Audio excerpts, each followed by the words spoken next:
કેમ છો મારા વાલા વિદ્યાર્થી મિત્રો? મારું નામ છે દેવ સર અને સ્વાગત છે તમારું પ્રિય સર વિદ્યાપીઠ ચેનલની ઉપર. તો આજે આપણે શું વાત કરવાના છીએ? તો આજના આ ઇમ્પોર્ટન્ટ વિડીયોની અંદર આપણે ગુજસેટ 2025 ની એક્ઝામ વિશે વાત કરવાના છીએ અને એમાં બાયોલોજીનું પેપર કેવું આવશે, દરેક ચેપ્ટર વાઇઝ વેટેજ કેટલું હશે અને સાથે સાથે કયા ચેપ્ટર સ્કીપ કરવા જોઈએ, કયા ના કરવા જોઈએ, બધી જ વાતો આજે આપણે કરવાના છીએ. સ્ટ્રેટેજી શું રહેશે, કેવી રીતે તૈયારી કરીશું, ટાઈમ ટેબલ શું રહેશે, બધી જ વાત આજે કરવાના છીએ. વિડીયો શરૂ કરતા પહેલા જો હજુ સુધી તમે આપણી ચેનલને સબસ્ક્રાઇબ નથી કરી તો ચેનલને સબસ્ક્રાઇબ કરી લેજો. પ્રિય સર વિદ્યાપીઠ ચેનલ અને બીજી છે પ્રિય સર જ્ઞાનપીઠ ચેનલ, જેના પર તમારે કોલેજમાં એડમિશન કેવી રીતે લેવું, કઈ કોલેજ સારી છે, કઈ કોલેજ ખરાબ છે, દરેક કોલેજની સારી સારી કેરેક્ટરિસ્ટિક શું છે, મેરિટ કેમનું આવશે, બધી જ ઇન્ફોર્મેશન જે ખરી પ્રિય સર જ્ઞાનપીઠ ચેનલ પર મળવાની છે. તો પ્રિય સર જ્ઞાનપીઠ ચેનલને પણ તમે સબસ્ક્રાઇબ કરી લેજો. સાથે સાથે જો હજુ સુધી તમે વોટ્સએપ ગ્રુપ જોઈન નથી કર્યું તો ગુજસેટ 2025 માટે અને આગળ આવતી બીજી એક્ઝામ્સ જેમ કે ઇમ્પ્રુવમેન્ટ 2025 માટે વોટ્સએપ ગ્રુપ ખાસ જોઈન કરી લેજો. જો તમે ઓલરેડી એક ગ્રુપમાં જોડાયેલા હોય તો તમારે બીજા ગ્રુપમાં જોડાવાની જરૂર નથી. સાથે સાથે જે અત્યારે હાલ આપણી ગુજસેટની એક્ઝામ જે આવી રહી છે 2025 ની અંદર, એ એક્ઝામ માટે one shot video lectures, physics, chemistry, biology, maths ચારે સબ્જેક્ટના one shot lectures, chapter wise, marathon sessions બધું જ આપણી ચેનલ પર અવેલેબલ છે. તો ખાસ કરીને ડિસ્ક્રિપ્શનમાં દરેક ચેપ્ટર વાઇઝ લિંક તમને મળી જશે, તો એ જરાક જોઈ લેજો. જો હજુ સુધી તમે અમારા વન શોટ સેશન ના જોયા હોય તો એનાથી તમને ગુજસેટની એક્ઝામમાં ખૂબ જ મદદ થવાની છે. ઓકે, તો ચલો બેટા શરૂ કરીએ છીએ. ગુજસેટ 2025 બરાબર, તમને બોર્ડની એક્ઝામ પૂરી થઈ ત્યાંથી લઈને ગુજસેટ સુધીમાં 10 થી 11 દિવસનો સમય મળ્યો એવું આપણે કહી શકીએ છીએ. બરાબર, તો આ 10 થી 11 દિવસની અંદર આપણી સ્ટ્રેટેજી શું રહેશે, પેપર કેવું આવશે? પહેલા તો પેપર કેવું આવશે એ પ્રશ્ન હોય સ્ટુડન્ટનો. તો બેટા પેપર આવશે બાયોલોજીનું ઈઝી. કેમ ઈઝી આવશે? કારણ કે તમારે ખાલી ને ખાલી એમસીક્યુ ની તૈયારી કરવાની છે. બરાબર, અને આ જે એમસીક્યુઝ ખરા મોટા ભાગના પીવાયક્યુ માં જે ટોપિક કવર થયેલા છે એ જ ટોપિકના એમસીક્યુ અહીંયા આવવાના છે. તમે કશું જ ના કરો અને છેલ્લા 10 વર્ષના બધા જ પીવાયક્યુ કરીને જાઓ ગુજસેટ બોર્ડ અને નીટના, તોય બેટા તમારા આરામથી 35 માર્ક આવે. બરાબર, તો આ રીતનું સરસ પેપર આવવાનું છે. તો આગળ આપણે ચર્ચા કરીશું એના વિશે. ઇમ્પ્રુવમેન્ટ બેચ, બરાબર, તો આપણી ચેનલ પર ઇમ્પ્રુવમેન્ટ બેચ લોન્ચ થઈ ચૂકી છે. બરાબર, ઇમ્પ્રુવમેન્ટ એક્ઝામ જે જૂન જુલાઈમાં આવતી હોય છે એના માટેની બેચ આપણે લોન્ચ કરી દીધી છે. ઓલરેડી ઘણા બધા એડમિશન થઈ ગયા છે ઓનલાઈનની અંદર અને ઓફલાઈનની અંદર. લિમિટેડ એડમિશન લેવાના હોય છે, તો ઓનલાઈનની અંદર ઓલરેડી અડધી સીટ્સ ભરાઈ ગઈ છે, એડમિશન થઈ ગયા છે. તો જો તમારે પણ ઓનલાઈન માટે એડમિશન લેવું હોય તો તમે અહીંયા આપેલા કોન્ટેક્ટ નંબર પર કોન્ટેક્ટ કરી શકો છો. તમને વધારે ડિટેલ્સમાં ઇન્ફોર્મેશન મળી જશે કે ઇમ્પ્રુવમેન્ટ એક્ઝામ કેવી રીતે આપવાની છે, વન ઓન વન ગાઈડન્સ. હા, સાથે સાથે જે પણ લોકો અમારી ઇમ્પ્રુવમેન્ટ એક્ઝામ જોઈન કરે છે એમને વન ઓન વન ગાઈડન્સ મળવાનું છે. બરાબર, કે ભાઈ કોલેજમાં કેવી રીતે એડમિશન લેવું, કઈ કોલેજમાં લેવું, કઈ કોલેજમાં ના લેવું, વગેરે વગેરે. સાથે સાથે ઓફલાઈન બેચ આપણી ગાંધીનગરની અંદર સેક્ટર 3 માં આવેલી છે. બરાબર, દેવ ઇન્સ્ટિટ્યૂટની અંદર. તો ઓફલાઈન બેચ પણ જો તમારે અટેન્ડ કરવી હોય તો ઓફલાઈન બેચ માટે પણ તમે સંપર્ક કરી શકો છો. ઓકે, ચલો આગળ વધીશું બેટા. તો ચલો બાયોલોજીની અંદર વેટેજ જોઈ લઈએ. આ વેટેજ જે ખરું એ છે બેટા ગયા વર્ષનું. કયું વર્ષ હતું ગયા વર્ષે? 2024. 2024 પ્રમાણે આપણે વેટેજ બનાવ્યું છે. હવે તમે કહેશો સર 2023 નું શું, 2022 નું શું, 2021 નું શું? તો બેટા એ સમય દરમિયાન બાયોલોજીની અંદર 16 ચેપ્ટર હતા. હવે 2024 થી સિલેબસ બદલાઈ ગયો છે, અમુક ચેપ્ટર્સ ડિલીટ થઈ ગયા છે અને ખાલી 13 ચેપ્ટર વધ્યા છે.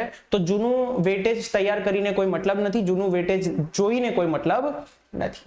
તો ધ્યાન આપજો, ચેપ્ટર 1, 2, 3 બધામાંથી 3 એમસીક્યુ પૂછાય છે ગુજસેટની અંદર. ચેપ્ટર 4 અને 5 જેનેટિક્સના ચેપ્ટર છે. બરાબર, અને આ જેનેટિક્સના ચેપ્ટરમાંથી 4 એમસીક્યુ પૂછાય છે. મતલબ આ સ્કીપ ના કરાય. સૌથી હાર્ડ તમને આ બે ચેપ્ટર પડતા હોય પણ આ બે ચેપ્ટર ક્યારે સ્કીપ ના કરાય, કારણ કે જોઈ લો 4 એમસીક્યુ પૂછાય છે. બરાબર, ચેપ્ટર 6, 7, 8 એમાંથી 3 એમસીક્યુ પૂછાય છે. ચેપ્ટર 9 અને 10 માંથી પણ 3 એમસીક્યુ પૂછાય છે. ચેપ્ટર 11 માંથી 2 એમસીક્યુ પૂછાય છે. ચેપ્ટર 12, 13 માંથી પણ 3 એમસીક્યુ પૂછાય છે. સૌથી ઓછા જો કોઈ એમસીક્યુ પૂછાતા હોય તો ચેપ્ટર 11 માંથી પૂછાય છે.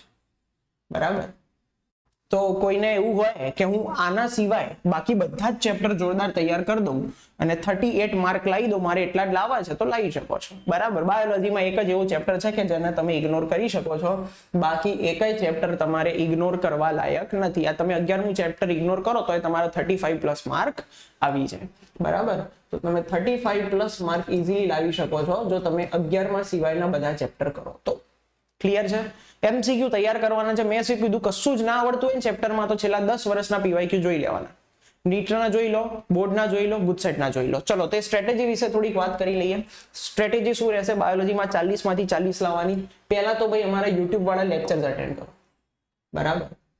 તમારે એનસીઆરટી વાંચી લેવાની, અથવા તો જો તમે નોટ્સ બનાવી હોય તો નોટ્સ વાંચી લેવાની. એનસીઆરટી અથવા તો નોટ્સ વાંચી લેવાની એ તમારો પહેલો ટાર્ગેટ છે. બીજો ટાર્ગેટ શું છે? એ પછી તમારે અમારા લેક્ચરમાં આવવાનું એમસીક્યુ સોલ્વ કરવા માટે. લેક્ચર્સ ની અંદર અમે મોટા ભાગના પીવાયક્યુઝ કવર કરીએ છીએ, ગુજસેટના, બરાબર, બોર્ડના પણ જૂના વર્ષોના પીવાયક્યુઝ કવર કરીએ છીએ. તો કયા કયા પીવાયક્યુઝ કવર કરવાના થશે તમારે લેક્ચર્સ ની અંદર? તો લેક્ચર્સ ની અંદર ગુજસેટ કવર થઈ જાય, સાથે સાથે બોર્ડના પીવાયક્યુ પણ કરવાના છે, નીટના પણ કરવાના. આટલું કરવાનું છે અને એક્ઝામ્પલર, બરાબર. સાથે સાથે તમારે શું કરવાનું છે બેટા? એક્ઝામ્પલર પણ તૈયાર કરવાનું છે. આટલા તમારે પીવાયક્યુ કરી દેવાના એટલે વાર્તા પૂરી થઈ ગઈ. હવે તમે કહેશો સર આ પીવાયક્યુ ક્યાં મળશે? તો લેક્ચરમાં, બરાબર. એક તો લેક્ચર ની અંદર તમને પીવાયક્યુ મળી જશે, સાથે સાથે અમે ડીપીપી આપીએ છીએ અને હોમવર્ક આપીએ છીએ. હોમવર્ક અને ડીપીપી પણ આપીએ છીએ. તો લેક્ચર, હોમવર્ક અને ડીપીપી આટલું કરો એટલે ઓટોમેટિક થઈ જ જાય. તમારે ક્યાંય ગુજસેટના પીવાયક્યુ શોધવાની જરૂર નથી, ક્યાંય નીટના પીવાયક્યુ શોધવાની જરૂર નથી, ક્યાંય એક્ઝામ્પલરના પ્રશ્નો શોધવાની જરૂર નથી, ક્યાંય બોર્ડના પ્રશ્નો શોધવાની જરૂર નથી. તમે લેક્ચર્સ, ડીપીપી અને હોમવર્ક કરો એટલે એમાં બધું જ કવર થઈ જાય છે, બરાબર. અને અધૂરામાં પૂરું આપણે ઓનલાઈન ટેસ્ટ લઈએ છીએ. સરસ રીતે ટેસ્ટ આપવાની. આટલું કરો એટલે પૂરું. 40 માંથી 40, બરાબર. કોઈ તમને રોકી શકવાનું નથી, બરાબર. ચલો, તો આ થઈ ગઈ આપણી સ્ટ્રેટેજી. હવે તમે કહેશો સર આ બધું ક્યાં મળશે? આપણી પીવી ની એપ પર. ક્યાં મળશે બેટા? પીવી ની એપ પર મળી જશે. ઓકે, ચલો આગળ વધીશું. પેપરની વાત કરીએ કે પેપરમાં કેવી રીતનું રહેશે, શું રહેશે. તો ભાઈ જો ફિઝિક્સ કેમિસ્ટ્રીનું પેપર સાથે આવતું હોય છે તો એની અંદર તમે ઓલ્ટરનેટ કરી શકો કે ભાઈ કેમિસ્ટ્રીના 10 એમસીક્યુ કર્યા, પછી થોડીક વાર ફિઝિક્સના 10 કર્યા, કેમિસ્ટ્રીના 5, ફિઝિક્સના 5, એ બધું તમે કરી શકો છો. બાયોલોજીનું પેપર અલગથી પૂછાય છે, સાથે આવવાનું છે નહીં. તો તમારે 1 કલાકની અંદર 40 એમસીક્યુ ટીક કરવાના છે. 1 hour 40 એમસીક્યુ. તો તમે એક વસ્તુ પહેલા તો જુઓ, નીટના મુકાબલે અડધું કરવાનું છે તમારે. નીટમાં 1 કલાકમાં 90 એમસીક્યુ 90 એમસીક્યુ ટીક કરવાના હોય છે બાયોલોજીની અંદર. ગુજસેટની અંદર તમારે 1 કલાકમાં 40 એમસીક્યુ જ કરવાના છે. તો તમારી પાસે ઘણો ટાઈમ હશે. શાંતિથી પ્રશ્નને 2 વાર વાંચો, ક્વેશ્ચનને ધ્યાનથી રીડ કરો, બરાબર. સાથે સાથે ઓપ્શન્સ ધ્યાનથી વાંચો. ટીક કરતી વખતે ધ્યાનથી જોવાનું કે ભાઈ 11મા નંબરનો આન્સર 11મા નંબરમાં જ લખું છું કે નથી લખતો. આ બધી જ વસ્તુ ઝીણવટપૂર્વક ઓબ્ઝર્વેશન સાથે ધીમે ધીમે આરામથી ટાઈમ લઈને તમારે જવાબો ટીક કરવાના છે. નથી આવડતો એમસીક્યુ તો એને છોડો, નીચે વાળો અટેમ્પ્ટ કરો. બધા અટેમ્પ્ટ થઈ જાય પછી જે નથી આવડતા એમાં મનોમંથન કરો, પછી ટીક કરો, અથવા તો એને તમે સ્કીપ કરી શકો છો. એનું રીઝન છે બેટા કે અહીંયા આગળ જો તમારો એમસીક્યુ તમને સાચો પડશે તો તમને 1 માર્ક મળશે, પણ જો તમારો એમસીક્યુ ખોટો પડશે તો તમારા -0.25 માર્ક જશે.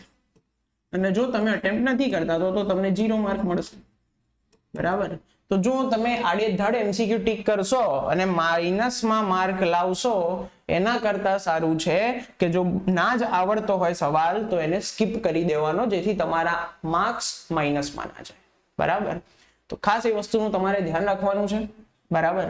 ટાઈમ ટેબલ શું રહેશે બાયોલોજીની તૈયારી માટે? હવે ઘણા દિવસો વધ્યા નથી તો તમારે યુનિટ વાઇઝ તૈયારી કરવાની બેટા. ચેપ્ટર 1, 2, 3 સાથે કરી લેવાનું. ચેપ્ટર 1, 2, 3 એને 1 દિવસ આપવાનું, 1 ડે. ચેપ્ટર 4, 5 ને 1 દિવસ આપવાનો, 1 ડે. ચેપ્ટર 6, 7, 8 ને 1 દિવસ આપવાનો. ચેપ્ટર 9, 10 ને 1 દિવસ આપવાનો.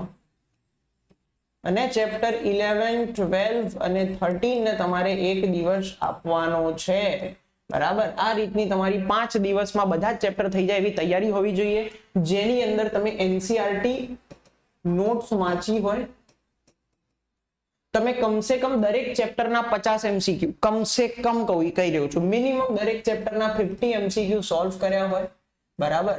મતલબ પહેલા દિવસે આમાં 150 MCQ થાય, આમાં મિનિમમ 100 MCQ, 150 મિનિમમ 100 મિનિમમ 150, આટલા MCQ તમારે રોજે રોજ સોલ્વ કરવાના છે. જો તમે આટલું કરો છો તો તમારું જબરજસ્ત પરફોર્મન્સ રહેવાનું છે ગુજસેટની અંદર, એ મારી ગેરંટી છે. ઓકે, તો જો તમને વિડીયો ગમ્યો હોય તો લાઈક કરજો. આવા તમારે બીજા કયા વિડીયોની જરૂર છે એ ખાસ જાણ કરી દેજો, કે હવે અમે તમારા માટે શું લઈને આવીએ એ કમેન્ટમાં લખી દેજો. અને સાથે સાથે આ વિડીયો તમારા બધા જ ફ્રેન્ડ સર્કલમાં ને દરેક જગ્યાએ શેર કરી દેજો, જેથી બધા જ આ રીતનો સ્ટ્રેટેજીનો લાભ લઈ શકે. Okay, thank you.